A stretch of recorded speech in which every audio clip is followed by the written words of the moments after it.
on arrive à la fin des années 90 avec un pays presque sans gouvernance. Il ne faut pas hésiter de le dire ou à le lire.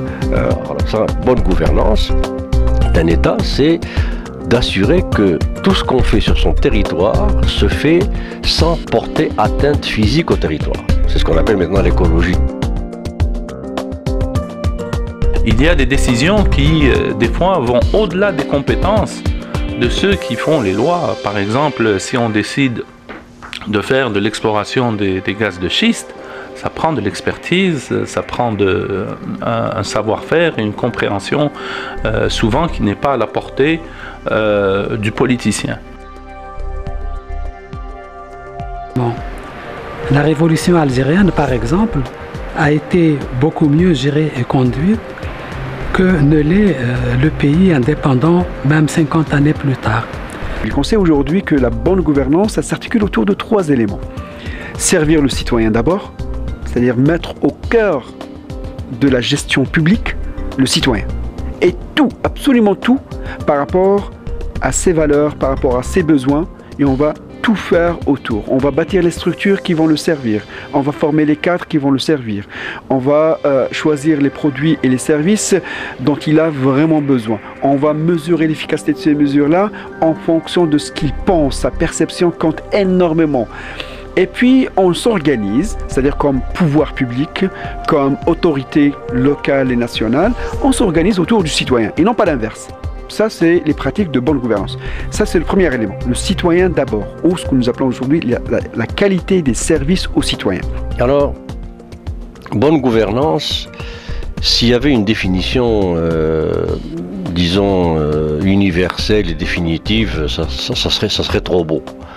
La bonne gouvernance, pour moi, c'est la gouvernance, ou disons la gestion, l'administration, la politique économique, qui est adaptée au contexte au pluriel. Alors, le contexte historique, le contexte mondial, le contexte local. Alors si cette gouvernance-là est adaptée à ces contextes, si elle en tient compte, si elle les suit, si elle y réagit de façon adéquate et avec une espèce de veille comme ça, systématique, bon, ben, on est dans la bonne gouvernance. Deuxième élément, il faut le servir, ce citoyen, mais selon des règles précises, selon une reddition de comptes et selon des pratiques de transparence. Ça, c'est le deuxième bloc de variables qui nous permet de dire que c'est une saine gouvernance. Autrement dit, servir le citoyen, mais avec des institutions qui tiennent la route, avec des institutions qui vont transcender la population, qui vont transcender les individus. Ce ne sont pas des individus qui sont à la tête des structures. Ces individus-là font partie des structures et des institutions qui vont servir le citoyen. Donc, ces individus en disparaissant, en partant, en démissionnant, ne font pas, on n'affecte pas de manière négative ces institutions. Quand on arrive à ça, nous sommes dans des systèmes transparents, dans des systèmes responsables, dans une reddition de comptes. Alors bon, est-ce qu'en Algérie, il y a une bonne gouvernance? La réponse à cette question est relativement facile. Tout le monde peut, en référence à ce que nous avons dit auparavant, enfin aux éléments de gouvernance, peut démontrer qu'il n'y a pas bonne gouvernance. Donc ni au plan politique, ni au plan économique, ni au plan civil. Et le troisième bloc de variables qui nous permet de dire que c'est une bonne ou une saine gouvernance, c'est quand on optimise, ou devrais-je dire optimalise les ressources et les moyens. Quand chaque dinar algérien dépensé donne la satisfaction voulue.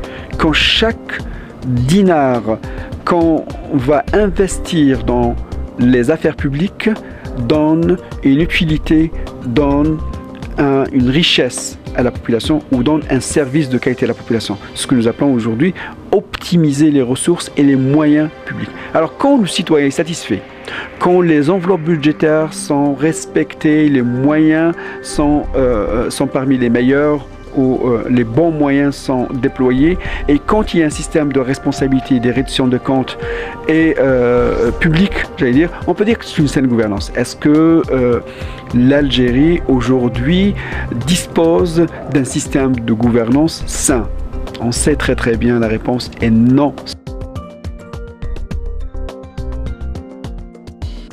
Donc il nous faut en Algérie une deuxième république, comme De Gaulle a fait une cinquième république pour la France. Il est passé de la quatrième à la cinquième république parce qu'il voyait bien que la quatrième république était en train de conduire la France, une certaine conception de la France qui allait la conduire directement au mur. Donc voilà ce qu'il nous faudrait penser un peu comme ça, une autre Algérie avec une deuxième république. Mais à mon avis, il n'y a pas de solution miracle ni de solution radicale. Il faut aller vers une approche progressive du changement à l'intérieur des institutions algériennes. Il va falloir qu'il y ait une réalisation de tous les stakeholders, des parties prenantes. Qu'il y a aujourd'hui, je dirais pas un dysfonctionnement, mais un fonctionnement qui ne va pas dans le sens de mise en place de processus optimaux. Il faut associer le citoyen. Une société qui n'est pas associée, c'est une société exclue, c'est une société sous tutelle, c'est une société qui ne peut adhérer à une quelconque réforme ou à un quelconque système. Il faut bien se rendre compte que le niveau de pourriture du système est considérable. Je ne crois pas, moi personnellement, que le système peut se corriger par lui-même. Malgré la bonne volonté de beaucoup de gens qui en font partie.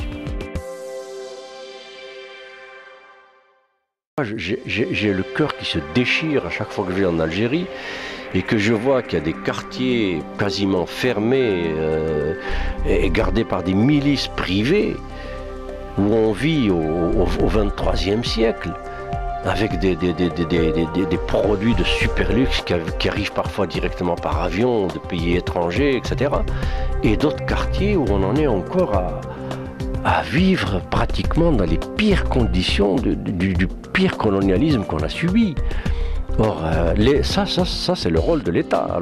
Les gens interviennent au coup par coup, au gré de leurs ambitions, de leur visée, et il n'y a aucune intervention, ni de la loi, ni des normes, ni des plans, ni des pouvoirs publics. Le citoyen moyen au jour le jour, quand il dépose, je prends un exemple seulement, quand il dépose une demande pour avoir un logement décent, il a besoin, aussi modeste qu'il soit, il a besoin qu'on lui dise quels sont les critères et qu'il puisse les comprendre, ces critères-là. Quel est le processus, comment les demandes sont analysées, qui va analyser les demandes, comment cette analyse-là va aboutir, quel est le résultat de cette analyse-là de manière transparente. Or, on est très très loin, qu'on le veuille ou non. Idem en éducation nationale, idem en énergie, idem dans tous les secteurs, il y a ces tensions-là qui sont sur les administrations qui vont devenir encore beaucoup plus grandes dans les années à venir.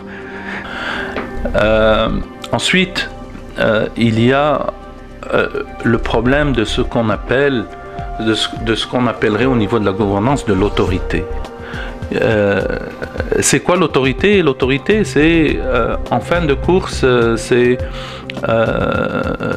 qui peut prendre des décisions pour l'ensemble d'un pays. Et ça,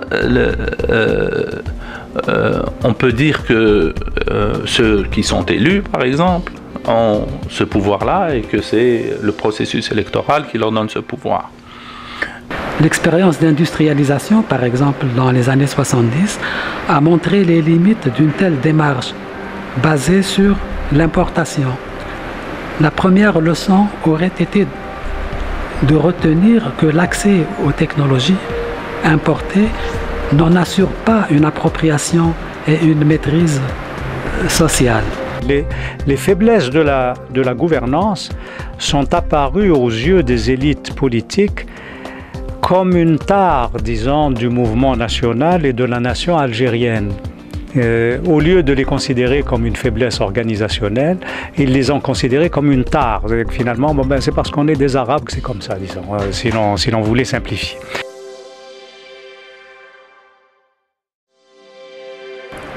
La révolution algérienne, par exemple, a été beaucoup mieux gérée et conduite que ne l'est le pays indépendant, même 50 années plus tard.